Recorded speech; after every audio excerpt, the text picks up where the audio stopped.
Vamos chegando para mais uma aula, aula 12.9 sobre teoria da relatividade, e hoje a gente vai começar a estudar sobre a teoria da relatividade geral. Só que antes de começar, deixa eu te lembrar o que a gente já fez até a aula 12.8.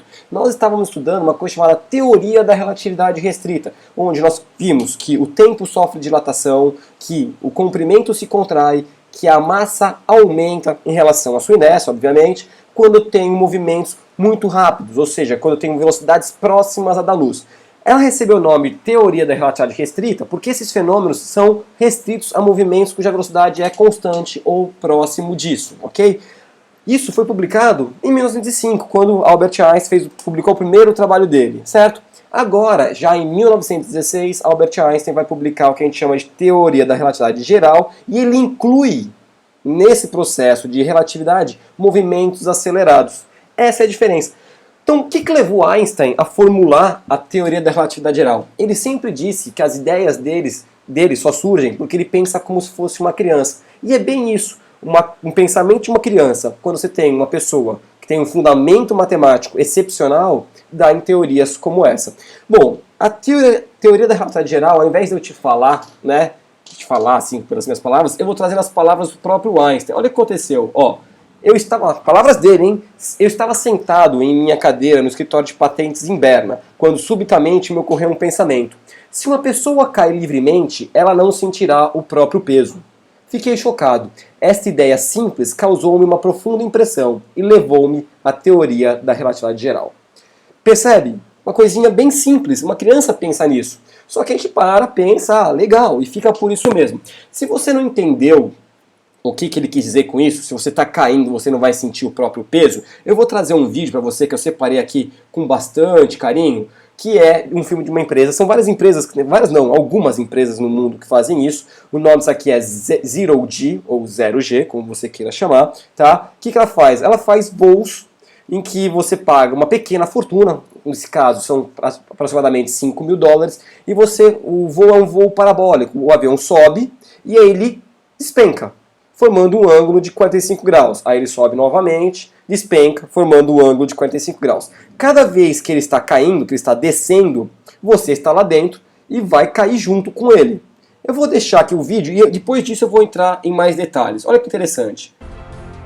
Vai começar a descida do avião, as pessoas estão deitadas lá dentro, em um ambiente todo preparado para isso. Olha o que começa a acontecer com elas, quer ver?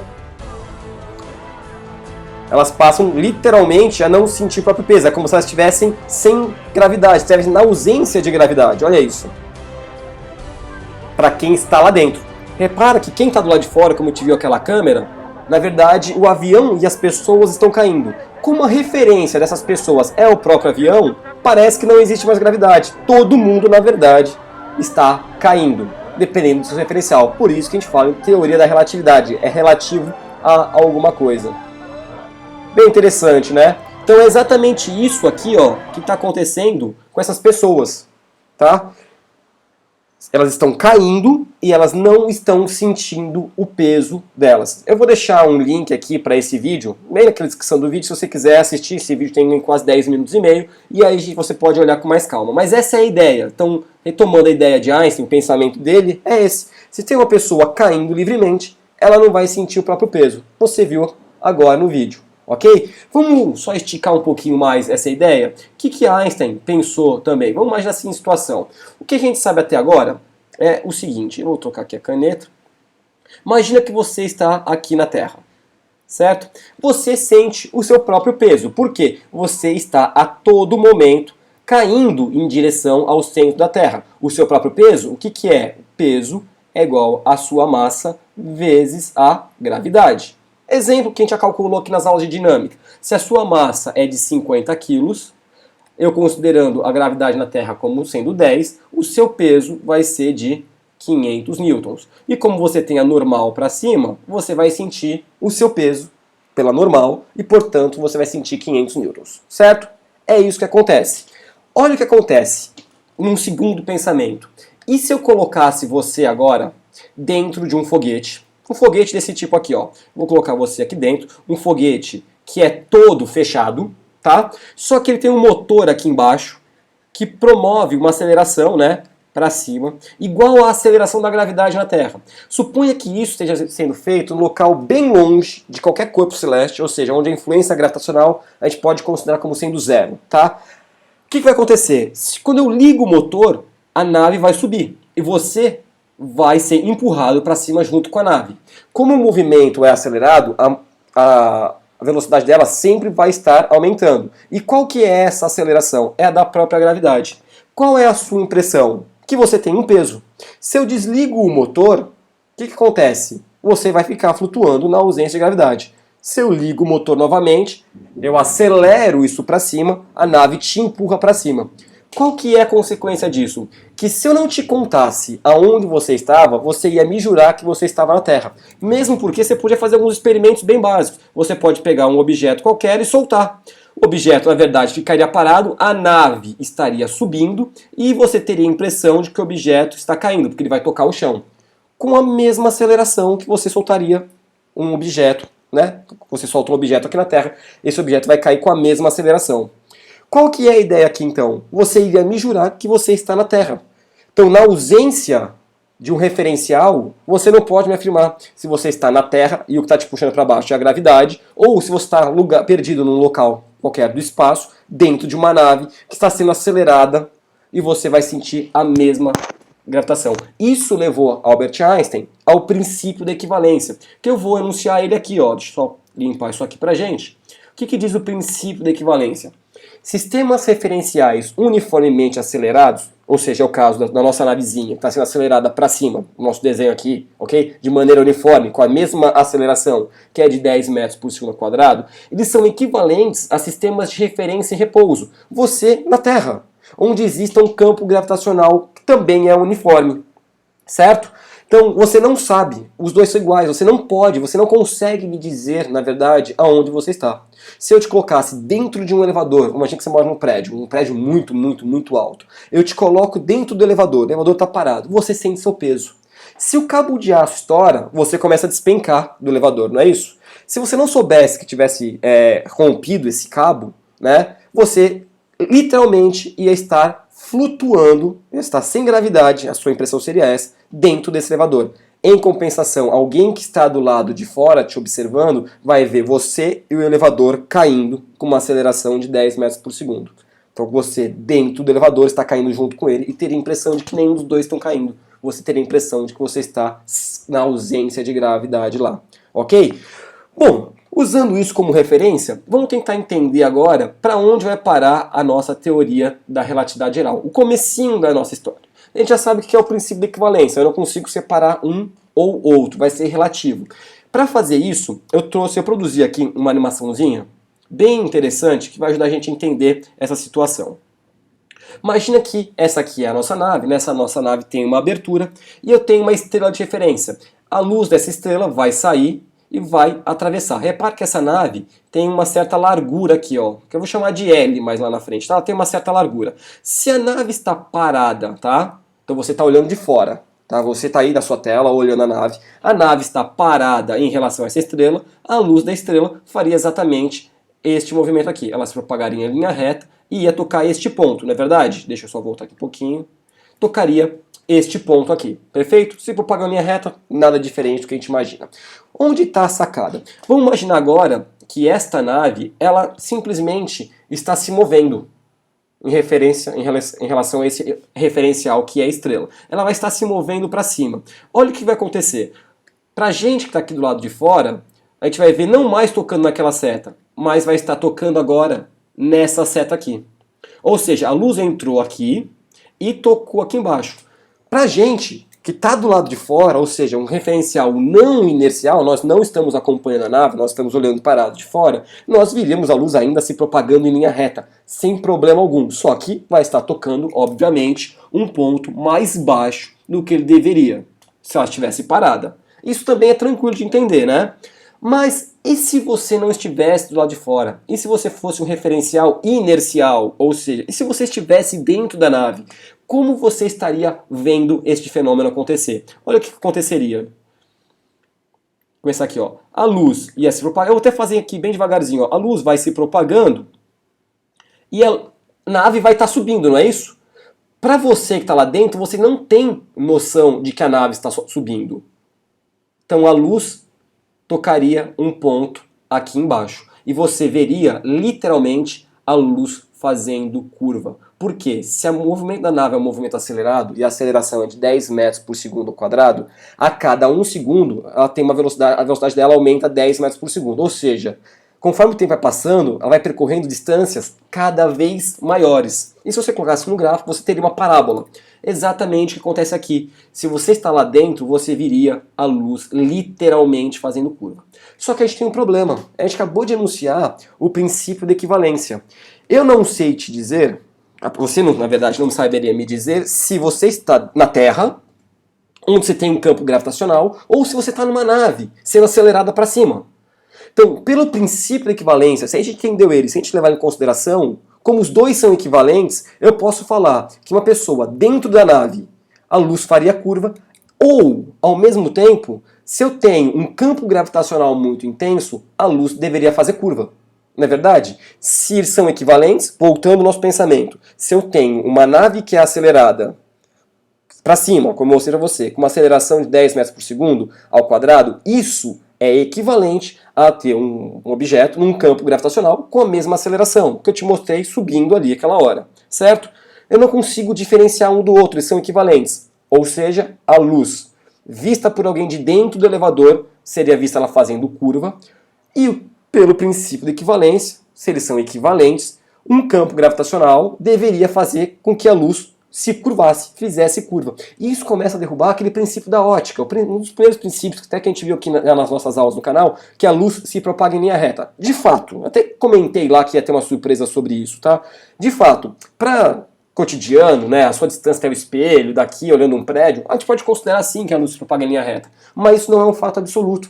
A luz deveria fazer curva. A questão é, será que ela realmente vai fazer curva?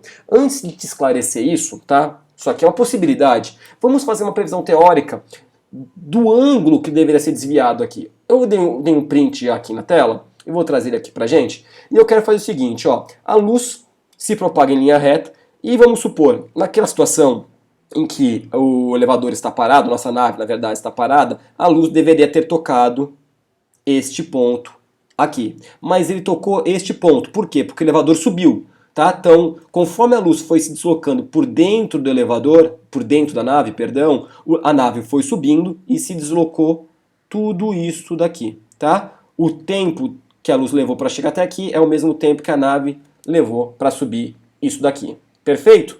Então, a luz sofreu um desvio que deveria ser saindo daqui e chegando, então, aqui. Repara que nós temos um triângulo. Então, se a gente usar os princípios básicos de geometria plana, a gente vai conseguir ter uma prévia de uma solução aqui pra gente tentar entender qual seria esse ângulo de desvio da luz, tá? Dessa curvatura dela. Então, vamos aqui, ó, vem comigo, vamos ver o que vai acontecer.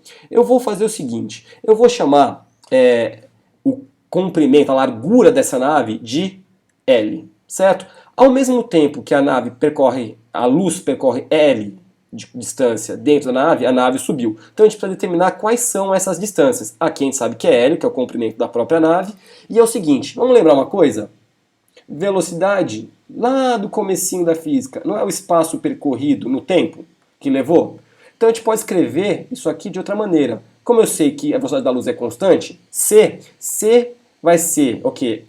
A velocidade da luz C vai percorrer essa distância daqui até aqui, que a gente vai chamar de L, e vai levar um certo tempo. Quanto tempo, então, a luz levou para sair daqui e chegar até aqui? Simples, vamos isolar T aqui, T passa para cá, C passa aqui para baixo, T, então, vai ser L sobre C, certo? Vai depender do comprimento da nave. Perfeito?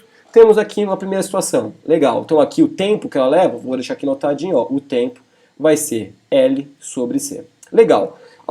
Então esse tempo daqui até aqui é o mesmo tempo que a nave levou para subir daqui até aqui, tá? Então, e se eu quisesse determinar esse espaço que ela subiu? Eu sei que aqui a distância percorrida é L. Qual será a distância percorrida por esses dois pontos da nave quando ela estava subindo? Bom, se o movimento é acelerado, a gente pode retomar essa equação. S igual a S0 mais V0 vezes T, tá? Mais AT quadrado sobre 2. Se eu considerar o espaço inicial como sendo zero e a velocidade inicial como sendo zero, o espaço percorrido pela nave nesse movimento acelerado, para esse tempo aqui, vai ser quem? A aceleração, tempo quadrado, sobre 2. Só que é o seguinte, pelo princípio, né, da equivalência, que a gente viu que essa aceleração aqui, para isso poder acontecer, teria que ser a própria aceleração da gravidade. Então, a aceleração da nave tem que ser igual a 10 metros por segundo ao quadrado, que seria o próprio g. Então eu posso reescrever isso aqui da seguinte maneira. O espaço percorrido pela nave é quem?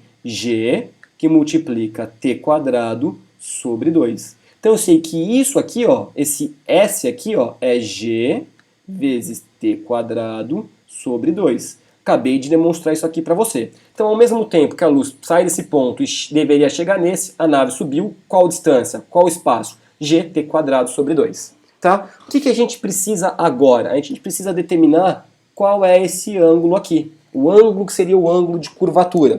Resultado disso aqui, que eu tenho um triângulo retângulo, meu ângulo reto está aqui, e nós temos o seguinte, quais são as grandezas que nós temos? Aqui, se você lembrar, isso aqui é a hipotenusa, está de frente para o ângulo reto, é o maior lado desse triângulo. Aqui, em relação a este ângulo, eu tenho uma coisa chamada cateto adjacente, e desse lado aqui é o cateto que está oposto ao ângulo. Nosso ângulo de referência aqui é esse lado aqui é o cateto oposto. Qual é a relação, então, trigonométrica, que eu tenho entre catetos, que é o adjacente, e o oposto? É a tangente do ângulo. Vou chamar esse ângulo a partir de agora de θ. Então eu sei o seguinte, ó, que a tangente deste ângulo θ é quem? O cateto oposto dividido pelo cateto adjacente, não é isso? Trigonometria bem básica aqui. Então a tangente, eu vou até fazer para cá, ó. Olha que lindo que isso aqui vai ficar. A tangente desse ângulo θ vai ser igual. Qual é o tamanho do lado do cateto oposto? É isso daqui. É o espaço que a nave percorreu de maneira acelerada. G t quadrado sobre 2. Correto? Dividido isso daqui pelo cateto adjacente, que nada mais é do que o próprio comprimento da nave. É o próprio L. Só que eu tenho uma coisa aqui. Quem é esse t quadrado? Tá? Esse t quadrado a gente pode melhorar até um pouquinho mais isso daqui. Esse espaço percorrido, que eu vou fazer aqui embaixo, S, vai ser igual a G. Quem é esse t? T é o mesmo tempo que levou daqui até aqui, ou seja, L sobre C. Olha que legal vai ficar isso aqui, ó. L sobre C, que vai ao quadrado sobre 2. Então, esse espaço que ela percorreu, além de eu poder falar que é a gravidade tempo ao quadrado sobre 2, que é o básico da física, eu posso considerar agora esse tempo como o mesmo tempo que a luz levou para percorrer essa distância aqui, desse comprimento, essa largura dessa nave. Então vai ficar assim, ó, G, que multiplica L ao quadrado sobre C ao quadrado, tudo isso dividido por 2. Os dois membros aqui estão elevados ao quadrado, L ao quadrado, C quadrado. Fração sobre fração, olha como isso vai ficar. Esse espaço percorrido, na verdade, vai ser G, que multiplica L quadrado. Esse C quadrado passa dividindo aqui embaixo, ó, 2C quadrado, certo? Então eu posso retomar isso daqui, e eu sei que, na verdade, essa distância aqui, além de ser gt quadrado sobre 2, quando eu considero e sei esse tempo, eu posso substituir por isso aqui. Então vai ficar, na verdade, isso aqui, ó, g, que multiplica L ao quadrado sobre 2C quadrado, deixa eu arrumar esse quadrado aqui para você, tudo isso dividido por L. Resultado, isso aqui passa para cá dividindo, não é isso? A tangente desse ângulo θ vai ser quem? G, que multiplica L quadrado sobre 2C quadrado sobre L, certo? Passei esses dois caras aqui para baixo, 2C quadrado sobre L, está aqui embaixo. L quadrado é L vezes L, que eu posso simplificar com esse L daqui, só me sobra um aqui em cima. Então a tangente desse ângulo vai ser dada por quem? G, que multiplica L dividido por 2C quadrado. Então agora nós temos uma estimativa, tá, do quê? De qual deverá ser o ângulo de curvatura da luz quando a gente trata isso com princípios princípios clássicos, certo? Sem um maior aprofundamento. Quando você leva em consideração os efeitos relativísticos da velocidade, que a gente já viu, né, o que muda, do tempo, aquelas coisas todas, vai dar uma variação, na verdade o resultado vai dar o dobro disso daqui, aproximadamente o dobro. Então, isso aqui demonstra pra gente o quê? Que a luz faz curva Com qual ângulo? Com um ângulo que vai ser determinado, ó, tangente, vou passar para cá, de θ, esse ângulo aqui, que a gente pode terminar, vai depender da gravidade, vai depender do comprimento da nossa nave e vai depender, ó, do dobro da velocidade da luz ao quadrado. Mais uma vez, depende da velocidade da luz. E ao quadrado, como a gente viu várias vezes nas equações da teoria da relatividade restrita, certo? Então, a partir desse princípio, eu já te disse uma coisa, né? Que Albert Einstein não ficou famoso pela teoria da relatividade restrita. Ele ficou, na verdade, famoso pela teoria da relatividade geral. E eu tinha te feito uma pergunta, será que já provaram isso? Sim, será que de fato a luz faz curva? Ou é só uma curiosidade, uma coincidência matemática, uma brincadeira que a gente pode fazer, mas que não acontece? Aí é que tá. No ano de 1919, 3 anos depois da publicação da teoria da relatividade geral, que foi em 16, um grupo de pesquisadores, que eu vou tratar isso com mais detalhes na aula passada, provou na prática que realmente a luz faz curva. E essa prova bate exatamente com as previsões teóricas da teoria da relatividade geral. A partir disso que Einstein ficou famoso. Como eu te disse, com a teoria da relatividade restrita, se 10 pessoas no mundo estão entendendo o que Einstein estava falando naquela época, ia ser muita gente, certo? Aqui ele colocou, muita gente não deve ter entendido, alguns tentaram provar que isso era verdade, e nessa tentativa conseguiram provar que de fato era verdade. E aí isso tomou um vulto maior, certo? E as pessoas começaram a olhar para as teorias da relatividade de Einstein com outros olhos. Surge aqui então Einstein como um mito físico, né? Como um mito da ciência, ok? Na próxima aula, então, eu vou fazer o quê? Eu vou trazer esse experimento para você, como que foi que eles provaram, quais são os valores e quais são as consequências disso. As consequências são muito profundas, muito mais profundas do que você pode imaginar, ok? Bom, então, só para finalizar nossa aula, deixa eu te lembrar, essas aulas aqui não estão somente no YouTube, nós organizamos todas essas aulas na nossa plataforma, que é essa aqui, ó, cientiatvbr.futurecom.com.br. Se você gostou e quer assistir por aqui, ó, tem esse menuzinho bonitinho, separado por tema. Ah, quer ajudar? Tá, pode ajudar a gente aqui patrocinando essa ideia. Lembra também que a gente tem uma página no Facebook, curte lá, ó, facebook.com/cientiatv. Eu vou ficando por aqui para preparar a nossa próxima aula para você entender quais são as consequências da teoria da relatividade geral, ok? Te vejo lá, um grande abraço.